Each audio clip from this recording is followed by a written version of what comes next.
బాల్కొండ నియోజకవర్గ ప్రజలకు, నిజామాబాద్ జిల్లా ప్రజలకు నమస్కారం. ఈరోజు అంటే రాజకీయాల్లో విమర్శలు, ప్రతి విమర్శలు సర్వసాధారణం.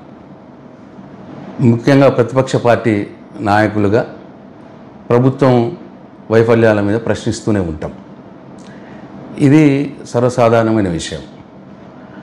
అయితే నేను మొన్న గల్ఫ్ కార్మికుల విషయంలో ఈ రేవంత్ రెడ్డి గారు ఎన్నికలప్పుడు గల్ఫ్ కార్మికుల కోసం గల్ఫ్ సంక్షేమ బోర్డు ఏర్పాటు చేస్తానని మాట ఇచ్చినాడు. ఇప్పటి మటుకు చెయ్యలేదు అని అడిగిన నేను. అట్లనే ఎన్ఆర్ఐ సంక్షేమ బోర్డుకు ఏర్పాటు చేస్తామన్నారు. ఇప్పటి మటుకు చేయలేదు అని అడిగిన. అట్లనే టోల్ ఫ్రీ నంబర్, అంటే గల్ఫ్ కార్మికులకు ఏమైనా ఇబ్బందులు ఉంటే డైరెక్ట్ టోల్ ఫ్రీ నంబర్ మాట్లాడితే ప్రభుత్వం సాయం చేస్తుంది అని టోల్ ఫ్రీ నంబర్ ఏర్పాటు చేస్తాము అన్నారు. అది కూడా చేయలేదు అని చెప్పి నేను ప్రశ్నించిన.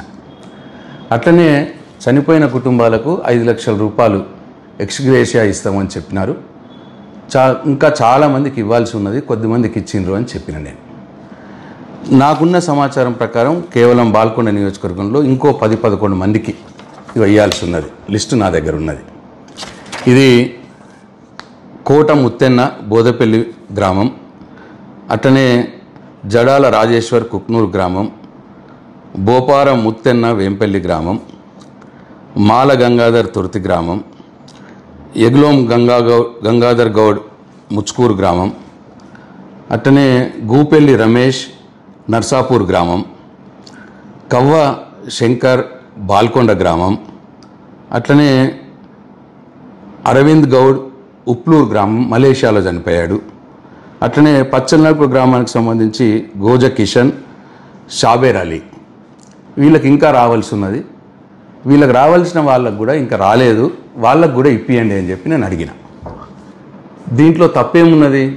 ప్రతిపక్ష నాయకుడిగా, ప్రతిపక్ష పార్టీ ఎమ్మెల్యేగా నా బాధ్యత ఇది. ప్రభుత్వాన్ని ప్రజలకిచ్చిన మాట నెరవేర్చమని అడిగే బాధ్యత నా మీద ఉంటుంది. రేవంత్ రెడ్డి గారు అనేక హామీలు ఇచ్చినారు, హామీలు అమలు చేయట్లేదు, ప్రజల్ని మోసం చేస్తూ ఉన్నాడు అని చెప్పిన. దానికి మానాల మోహన్ రెడ్డి గారు నా ఇంటి మీదకి ముట్టడికి వస్తా అని చెప్పి మొన్న సవాల్ విసిరినారు.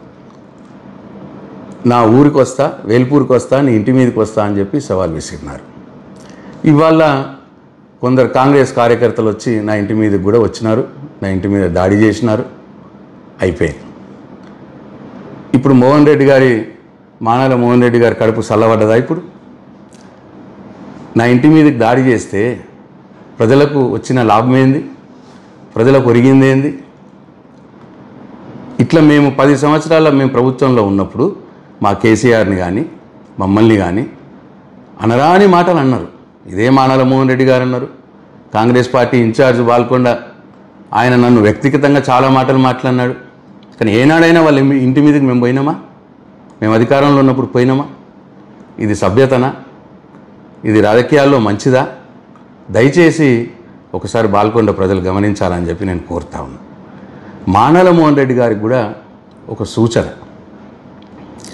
నా ఇంటి మీదకి దాడి చేస్తున్నావు, లేకపోతే నేను రాజకీయ సన్యాసం తీసుకుంటున్నావు, లేదు మా వాళ్ళు నీ ఇంటి మీదకి దాడి చేస్తున్నావు, నువ్వు రాజకీయ సన్యాసం తీసుకోవాలని అడుగుతున్నావు, దాంతో ప్రజలకు వచ్చే లాభం ఏమి లేదు. అది వట్టి టైంపాస్ కార్యక్రమాలు ఇవన్నీ.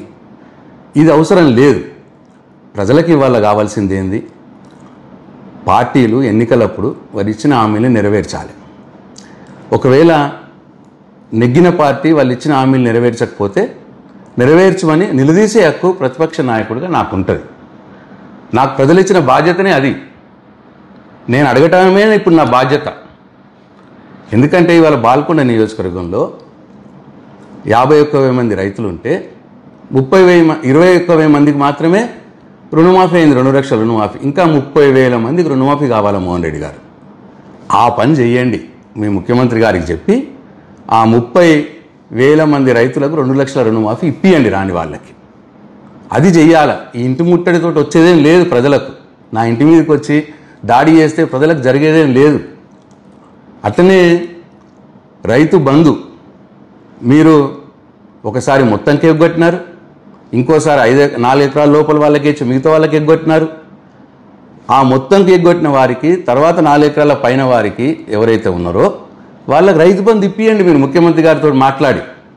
అది మీరు చేయాల్సిన పని. ఇవాళ మీరు అధికారంలో ఉన్నారు, మీరు ఒక కార్పొరేషన్ చైర్మన్గా ఉన్నారు, అధికార పార్టీ జిల్లా పార్టీ అధ్యక్షుడిగా ఉన్నారు. మీరు పోయి ముఖ్యమంత్రి గారి దగ్గరికి పోయి రుణమాఫీ కాని వారికి రుణమాఫీ ఇప్పియండి, రైతు బంధు రాని వారికి రైతు బంధు ఇప్పియండి. వడ్ల బోనస్ 3 పంటలు అయినాయి, ఒక్క పంటకు 20% మందికి ఇచ్చినారు.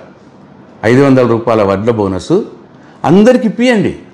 మీరు చెప్పిన మాటనే ఎన్నికలప్పుడు ఆ పని చేయండి. ముఖ్యమంత్రి గారి దగ్గరికి పోయి నా ఇంటి మీదకి దాడి చేస్తే వచ్చేదేం లేదు. అట్లనే తులం బంగారం ఇస్తామన్నారు, ఇప్పటికీ లేదు. తులం బంగారం ఇప్పించే ప్రయత్నం చేయండి మీ ముఖ్యమంత్రి గారికి చెప్పి. అట్లనే సిలిండర్లకు డబ్బులు వేస్తామన్నారు, 2 నెలలు వేసినారు, 2-3 నెలలు బహుశా. ఇప్పుడు చాలామందికి రాలేదని చెప్తున్నారు. ఆ రాని వాళ్ళకు కూడా ఇప్పియండి, సిలిండర్ డబ్బులు ఇప్పియండి. 4,000 పెన్షన్ ఇప్పిస్తామన్నారు, 2,000 కాదు 4,000 ఇప్పిస్తామన్నారు. బీడీ కార్మికులు వేటి చేస్తూ ఉన్నారు 4,000 ఎప్పుడు వస్తుందా అని. పెద్ద మనుషులు వేటి చేస్తూ ఉన్నారు 4,000 పెన్షన్ ఎప్పుడు వస్తుందా అని. వాళ్ళకి పెన్షన్ ఇప్పియండి, 4,000 పెన్షన్ ఇప్పియండి మీరు ముఖ్యమంత్రి గారికి చెప్పి. ఇట్లా 2,500 ప్రతి మహిళకి ఇస్తామన్నారు. వాళ్ళు ఎదురు చూస్తూ ఉన్నారు 2,500 ప్రతి మహిళకి ఎప్పుడు వస్తుంది అని. వాళ్ళకి ఇప్పియండి 2,500 మీ ముఖ్యమంత్రి గారికి చెప్పి. ఇది నా సూచన. నా ఇంటి మీదకి దాడి చేస్తే, నా ఇంటి మీదకి మీ కాంగ్రెస్ పార్టీ కార్యకర్తలను ఉసిగొల్పితే వచ్చేది ఏమీ లేదు. దాంతో ప్రజలకేం లాభం జరగదు. మీరు అధికారంలో ఉన్నారు, అధికార పార్టీలో కార్పొరేషన్ చైర్మన్గా ఉన్నారు, మీరు జిల్లా పార్టీ అధ్యక్షులుగా ఉన్నారు. కాబట్టి ఇప్పుడు నేను చెప్పినవన్నీ కూడా మీ ముఖ్యమంత్రి గారికి చెప్పి ఇప్పించే పనిలో ఉండండి. అది నిజమైన పని. నా మీదకి దాడి చేసడం నిజమైన పని కాదు. అది నా బాధ్యత. డెఫినెట్ అడుగుతా. మీరు ఎన్నిసార్లు నా ఇంటి ముట్టడించినా, నా మీద ఎన్నిసార్లు దాడి చేసినా, మీరు ప్రజలకు ఇచ్చిన హామీల్ని నేను నిలదీస్తూనే ఉంటా. ఇవ్వాలి అని చెప్పి నేను ముఖ్యమంత్రి గారిని విమర్శిస్తూనే ఉంటా. ఇది నా బాధ్యత. ఇవాళ ప్రతిపక్ష నాయకుడిగా నా బాధ్యత నేను నిర్వర్తిస్తూనే ఉంటా. మీ దాడులకు నేను భయపడిపోయి నా బాధ్యతల నుంచి నేను తప్పుకోను. కాబట్టి మీ బాధ్యతలు మీరు నిర్వర్తించే పని చేయాలని చెప్పి మానాల మోహన్ రెడ్డి గారికి సూచన చేస్తూ ఉన్నా. అట్లనే ఎవరో ఎన్ఆర్ఐ గల్ఫ్ ఫోరం సంబంధించిన వ్యక్తట దేవేందర్ రెడ్డి గారు ఆయన పేరు. ఆయన డైరెక్ట్ నా ఇంట్లోకే వచ్చినాడు. ఫస్ట్ ఫ్లోర్కి ఎక్కినాడు. ఎక్కి అక్కడ మా తమ్ముడు ఉంటే మా తమ్ముడిని కొట్టబోయినాడు. అక్కడ గొడవ చేసినాడు. అవసరమా అది? నేను అడిగింది కూడా గల్ఫ్ కార్మికుల కోసమే కదా నేను అడిగింది. దేవేందర్ రెడ్డి గారు, నేను అడిగింది మీరు సంక్షేమ బోర్డు ఏర్పాటు చేపియండి అని అడిగాను. మోహన్ రెడ్డి గారిని, ముఖ్యమంత్రి గారిని అడిగాను. టోల్ ఫ్రీ నంబర్ పెట్టండి అని అడిగాను. ఇగో ఇంకా రానివారు ఉన్నారు, ఈ రానివారికి కూడా 5 లక్షల ఎక్స్గ్రేషియా ఇప్పియండి అని చెప్పి అడిగాను. దానికి మీరు గల్ఫ్ సంక్షేమ బోర్డు సభ్యుడిగా నన్ను అభినందించాల్సింది పోయి నా ఇంటి మీదకే మీరు దాడికి వస్తే ఇది ఏమాత్రం న్యాయము, ఏమాత్రం సబబు?